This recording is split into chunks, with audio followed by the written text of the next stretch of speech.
Hi, fourth grade. So, today we're back with chapter 18 of our story, The Phantom Tollbooth. And from what we learned yesterday, we had Talk and the Humbug and Milo. They're still on their quest to go find Rhyme and Reason. And they ended up in the Mountains of Ignorance, where there's many dark creatures there, demons and things like that. And the last thing that happened was these demons were spreading the word that there were intruders in the Mountains of Ignorance. And so now Milo, Talk, and the Humbug are on the run from all these different creatures. So chapter 18 is called Castle in the Air. Higher and higher they climbed in search of the castle and the two banished princesses. From one crest to the next, from jagged rock to jagged rock, up frightful climbing cliffs and along desperately narrow ledges, where a single misstep meant only goodbye. An ominous silence dropped like a curtain around them, and except for a scuffling of their frantic footsteps, there wasn't a sound.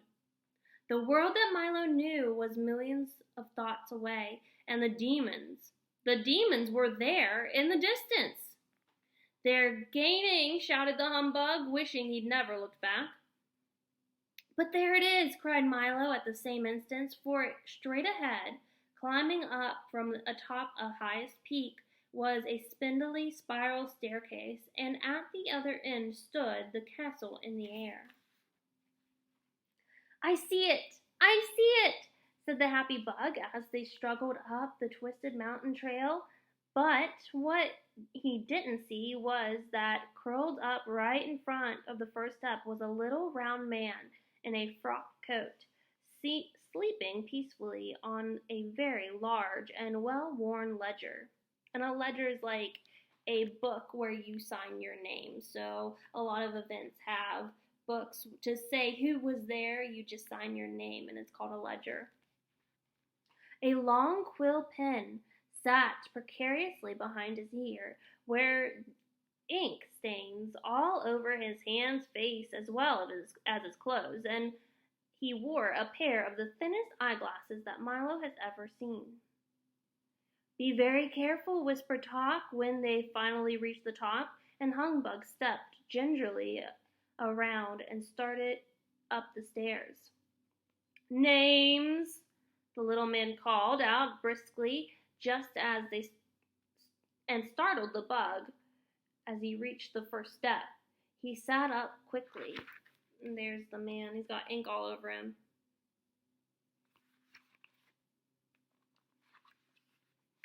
Pulled the book out from under him, put the green eye shade, and waited with the pen poised in the air. "Well, I," stammered the bug. "Names," he cried again, and as he did, he opened the book to page 512 and began to write furiously. The quill made horrible scratching noises, and the point, which was continuously catching in the paper, flicked tiny ink blots all over him. As they called out their names, he noted them carefully in alphabetical order. "Splendid, splendid, splendid," he muttered to himself. "I haven't had any M's in ages." "What do you want our names for?" asked Milo, looking anxiously over his shoulder. "We're in a bit of a hurry." "Oh, this won't take a minute," the man assured them. "I'm the official census taker, and I must have some information before I can take your census. Now, if you'll just tell me when you were born, where you were born, why you were born, how old you are now, how old you were then, how old you'll be in a little while, your mother's name, your father's name, your aunt's name, your uncle's name, your cousin's name, where you live, how long you lived there, the schools you've attended, the schools you haven't attended, your hobbies, your telephone number, your shoe size, your shirt size, your collar size, your hat size, the names of your and addresses of 6 people who can verify this information. We'll get started. One at a time, please. Stand in line, no pushing, no talking, no peeking. The humbug, who had difficulty remembering anything, went first. The little man leisurely recorded each answer in 5 different places, pausing often to polish his glasses, clear his throat, straighten his tie, and blow his nose. He managed also to cover the distressed bug from head to foot in ink. "Next," he announced very officially. "I do wish he'd hurry," said Milo, stepping forward. From in the distance he could see the first of the demons already beginning to scale the mountains towards them. No more than a few minutes away. The little man wrote with a painful deliberation. Finally finished with both Milo and Talk, and looked up happily.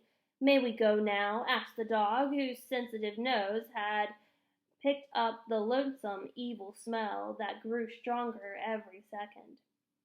"By all means," the man said agreeably, "just as soon as you finish telling me your height, your weight, the number of books you read each year, the number of books you don't read each year, the amount of time you spend eating, playing, working, sleeping every day, where you go on vacations, how many ice cream cones you eat in a week, how far it is from your house to the barber shop, and which is your favorite color. Then after that, please fill out these forms and applications, 3 copies of each, and be careful, for if you make a mistake, you'll have to do them all over again." "Oh dear," said Milo, looking at the pile of papers, "we'll never finish these." And even as he spoke, the demons swarmed steadily up the mountain. "Come, come," said the census taker, chuckling gaily to himself. "Don't take all day. I'm expecting several more visitors any minute now." They set to work feverishly on the difficult forms, and when they'd finished, Milo placed them all in a little man's lap.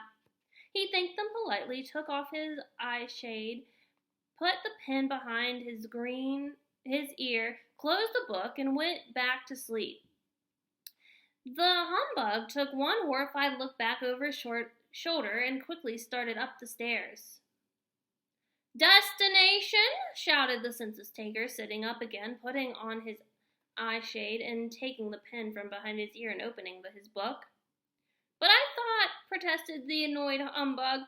"Destination," he replied, making several notations in the ledger. "The castle in the air," said Milo impatiently. "Why bother?" said the census taker, pointing into the distance. "I'm sure you'd rather see what I have to show you." As he spoke, they all looked up, but only Milo could see the exciting circus there on the horizon. There were tents and sideshows and rides and even wild animals. Everything a little boy could spend hours watching. "And wouldn't you enjoy a more pleasant aroma?" he said, turning to Talk. Almost immediately, the dog smelled a wonderful smell that no one but he could smell. It was made up of all the marvelous things that he had never delighted his curious nose. "And here's something I know you'll enjoy hearing," he assured the humbug. The bug listened with rapt attention, and something he alone could hear, the shouts and applause of an enormous crowd, all cheering for him. They each stood as if in a trance, looking, smelling, and listening to the very special things that the census taker had provided them, forgetting completely about where they were going and who, with the evil intent, was coming up behind them. The census taker sat back with a satisfied smile on his puffy little face as the demons came closer and closer, until less than a minute spared them from their helpless victims. But Milo was too engrossed in the circus to notice, and Talk had closed his eyes to better smell, and Bug was bowing and waving, stood with a look of sheer bliss on his face, interested only in the wild ovation. The little man had done his work well, and except for some ominous crawling noises just below the crest of the mountain, everything was again silent. Milo, who stood staring blankly into the distance, let his let his bag of gifts slip from his shoulder to the ground. And as he did, the package of sounds broke open, filling the air with pearls of happy laughter, which seemed so happy that first he, then Talk, and finally the humbug joined in. And suddenly the spell was broken. "There is no circus," cried Milo, realizing he was tricked. "There were no smells," barked Talk in his alarm. "The applause is gone," complained the disappointed humbug. I warned you I was a census taker," sneered the census taker. And census can mean different things. So a census is taken meaning that they get all your background information, which was what he was doing at first. But if you noticed, he was taking all their senses, meaning, your nose, your eyes, your ears, touch, your taste. So he was using Milo's sight, his sense of sight, the humbug's sense of hearing, and he was using Talk's sense of smell. So he was taking all of their actual senses like we think of.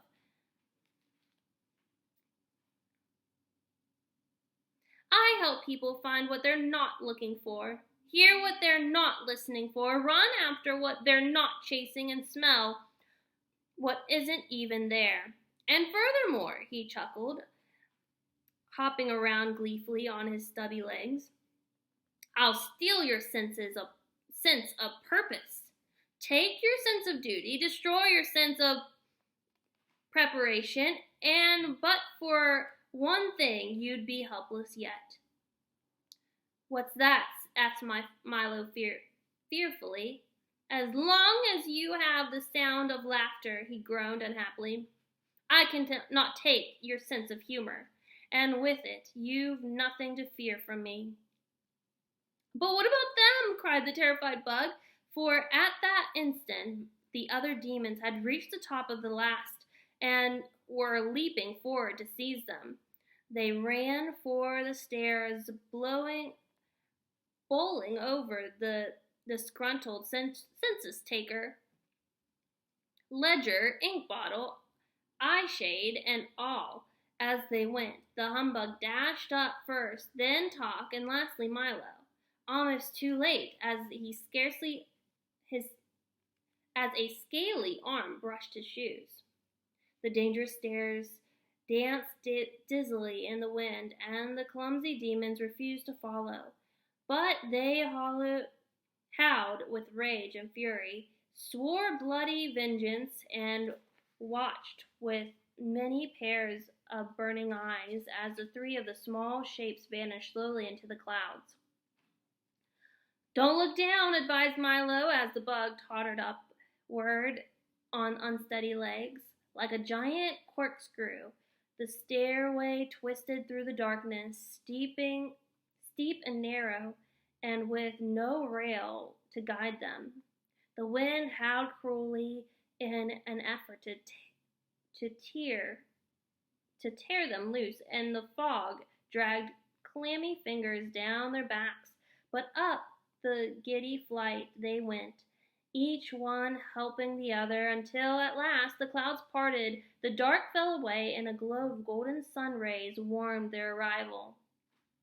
The castle gate swung open smoothly. They entered the great hall on a rug as soft as a snowdrift, and they stood shyly waiting. "Come right in, please. We've been expecting you," sang out two sweet voices in unison. At the far end of the hall, a silver curtain passed. The two young women stepped forward. They were dressed all in white and were beautiful beyond compare. One was grave and quiet, and looked warm and understanding, her eyes, and other seemed happy and joyful. "You must be the Princess of Pure Reason," said Milo, bowing to the first. She answered simply, "Yes," and that was enough. "Then you are Sweet Rhyme," he said, with a smile to the other. Her eyes sparkled brightly, and she answered with a laugh as friendly as the mailman's ring when you know you have a letter for you. We've come to rescue you both, Milo explained very seriously, and the demons are close behind, said a worried humbug, still shaking from the ordeal. And we should leave right away, advised Tonk. Oh, they wouldn't dare come up here, said Reason gently, and we'll be down there soon enough. Why not sit for a moment and rest, suggested Rhyme. I'm sure you must be tired.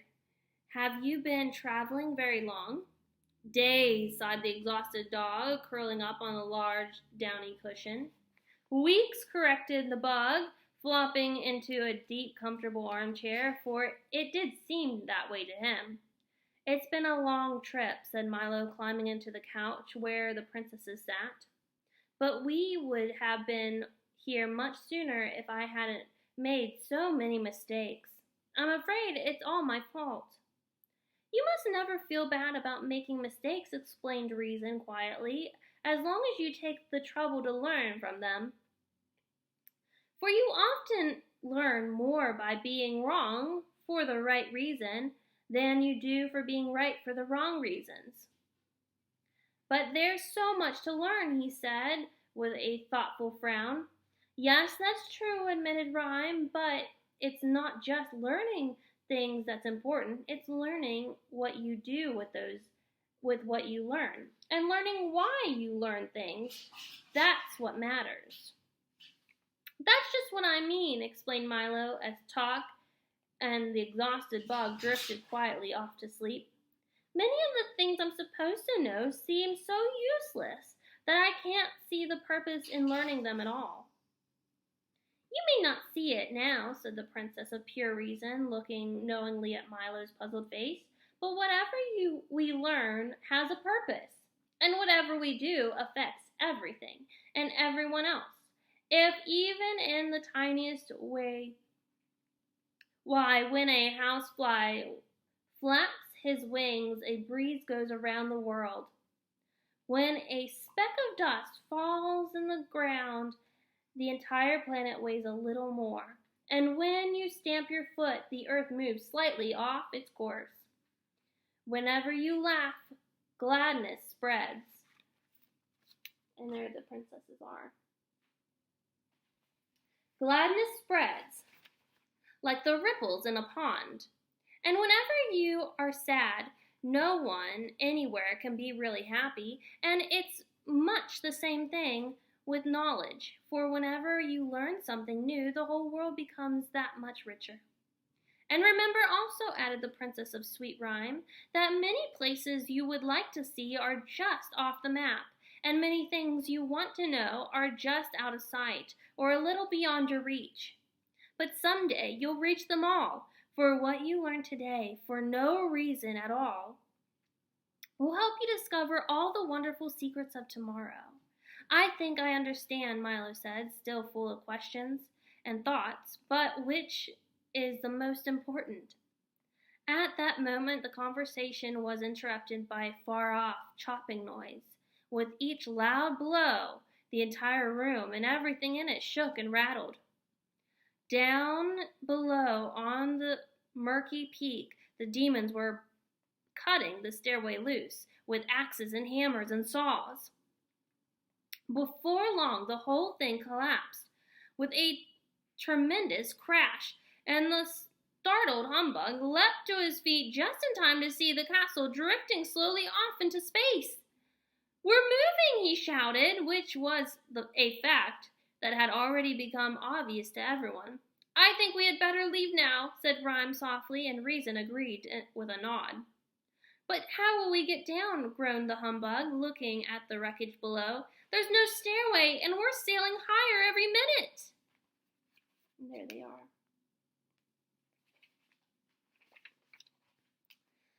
Well, time flies, doesn't it? Said Milo. On many occasions, barked the dog, jumping eagerly to his feet. I'll take everyone down. Can you carry us all? Inquired the bug. For a short distance, the dog said thoughtfully. The princesses can ride on my back. Milo can catch a hold of my tail, and you can hang on to his ankles. But what if about the castle in the air? The bug objected, not very pleased with the arrangement. Let it drift away, said Rhyme. Good riddance, added Reason, for no matter how beautiful it seems, it's still nothing but a prison. Talk then backed up 3 steps, and with a running start, bounded through the window with all his passengers, and began the long glide down. The princesses sat tall and unafraid. Milo held on as tight as he could, and the bug swung crazily like the tail of a kite. Down through the darkness they plunged to the mountains and the monsters below. And that's where our story stops for today. Come back tomorrow to see if Milo is able to make it past all those monsters and if they're able to get Rhyme and Reason back to the Kingdom of Wisdom. And I will see you tomorrow. You have a great day.